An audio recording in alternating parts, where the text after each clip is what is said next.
Yo guys, welcome back.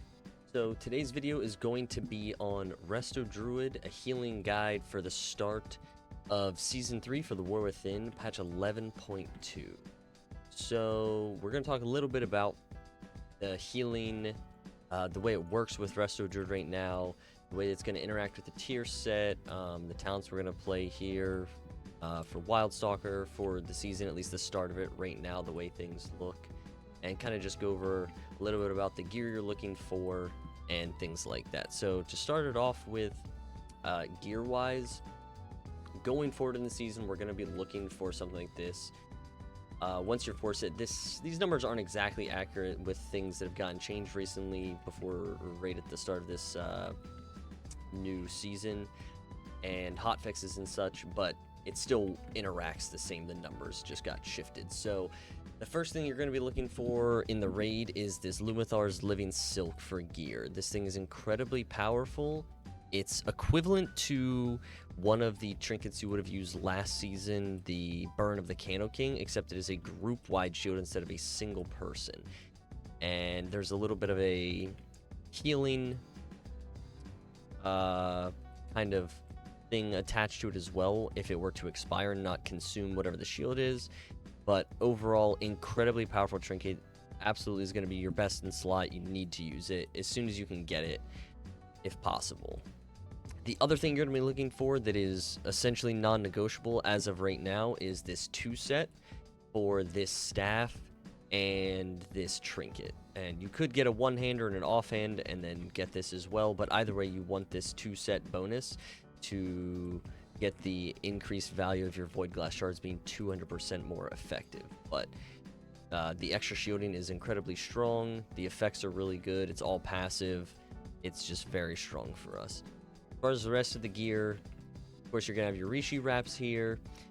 As far as I'm concerned, you know, you could play with Haste, you could play with Mastery. Those are probably your two most powerful ones right now. Haste probably isn't completely needed. We're already going to have a lot of that as it gets later in the season, so I would suggest sticking with Mastery. You could potentially even go Verse for more damage or more technically survivability if you wanted, but right now I'm going to be sticking with Mastery at the start of the season and see how that goes. And you'll eventually want to get not these boots. There's a pair. I don't know if I have them on here or not, but it's going to be the pair that increases the effectiveness of your Rishi wraps as well to make them proc even more often. And that's another powerful thing that gives us another absorb. So a lot of absorbs going on this season. It's going to be great as a mitigation tool for Druid who normally lacks that type of preventative measure for the group. So it's incredibly good for that. But overall, our healing looks absolutely outrageous.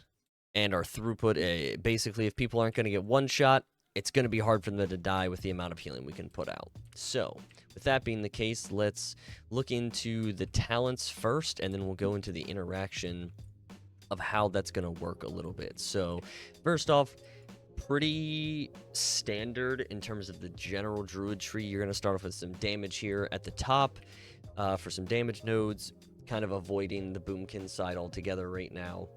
There's a few points you can kind of move around for different things depending on what you want that are a little more personal preference. Generally, I'd say stick with this for now. But a few points you can move around would maybe be if you don't find yourself able to get opportunities to use damage, you could get rid of your Heart of the Wild here and maybe move it into a survivability point. So you could go into an Ursine Vigor point. Wouldn't be bad. You could also go into Perfectly Honed Instincts. I wouldn't take that. I would say Ursine Vigor is your best bet for another defensive. You could even take Frenzied Regen if you want, if you find yourself sitting in bear form more often. You could also take a point out of somewhere, potentially even Nature's Vigil if you'd like, but I would suggest keeping that. That one's a little easier to use than Heart of the Wild. You just kind of hit it, and while you're doing healing, you get a bunch of free damage, so it's very nice for that. If you wanted to, you could also move a point back into movement speed, but you don't really need that. We're already quick as it is, and we have cat form and such, so it's not really necessary. But generally, I'd stick with what I have here and go from there.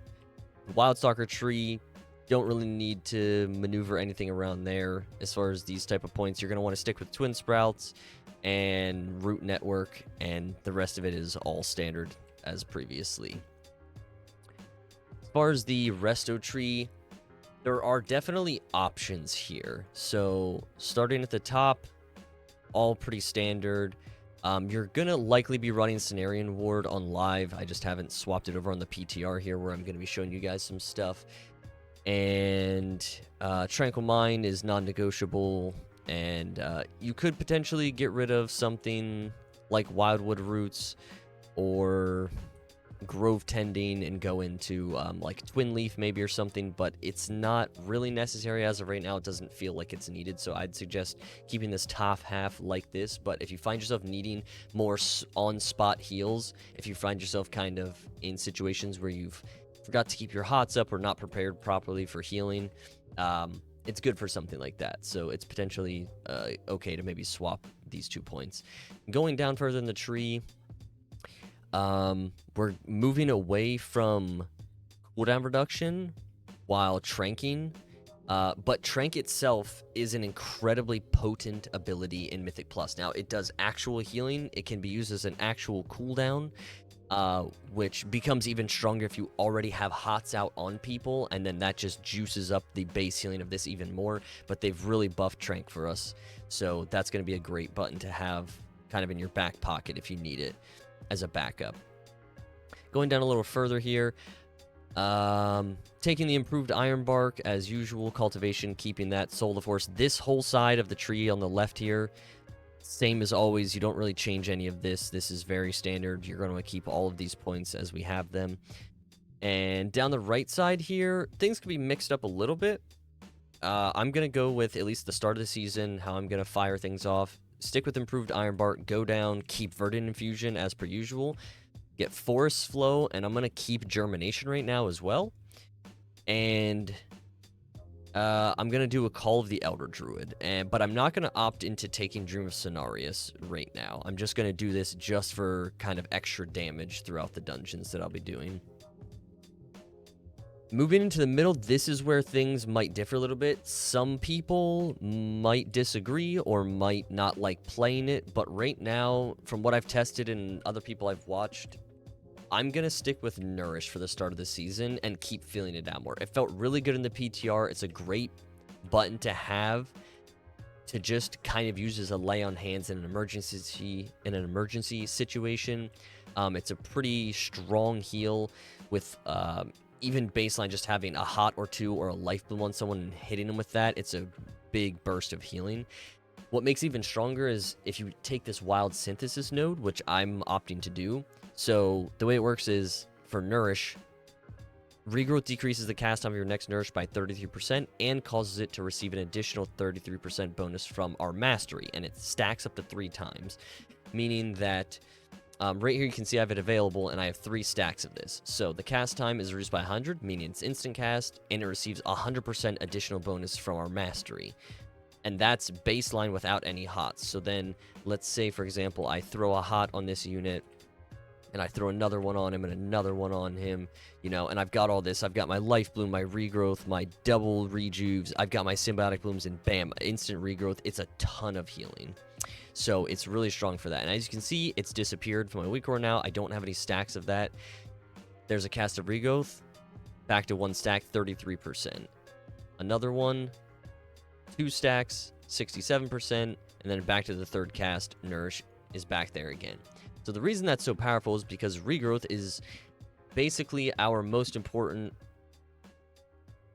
in air quotes, button to use for healing. It is our strongest healer. It is what we use as a filler spell to get all of our healing done and put out some hots, and also the big thing to put out our symbiotic blooms from our Wildstalker talents. So with that being the case, I'm going to stick with that for now, and I'll dive into the Wildstalker talents and how they interact with our healing and get into that in just a second here after I finish the talents. You're sticking with Convoke, Cenarius' Guardian there, and sticking with Undergrowth to have double Life Bloom. And so this is overall the talents that we're looking at here. So as far as the healing, most important thing when you know damage is going to be coming out, double Life Bloom targets, that's very important because it helps us with this Tranquil Mind, where we get clear casting a lot more often, And also we can have 2 stacks of clear casting. As you see here, I have 2 up here in this corner right there. You can see I have 2 of them.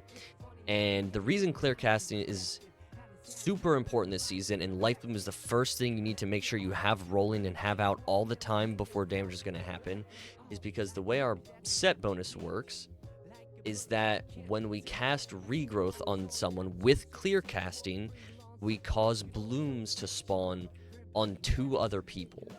So we're essentially sending out the way our tier is going to work, and the way that a lot of our healing is going to happen this season is we get a lot of regrowths out, and a lot of symbiotic blooms will spawn on all of our targets. And I'll show you that here as I'm kind of throwing some hots out, throw some rejuves on people, wait for a clear casting to spawn. There's one, I hit somebody, bam, 2 stacks, 2 stacks, 2 stacks, 2 stacks. Now, currently on the PTR right here, it's a little buffed because there's a little bit of a bug with our rampant growth where this causes us to get extra stacks of symbiotic blooms.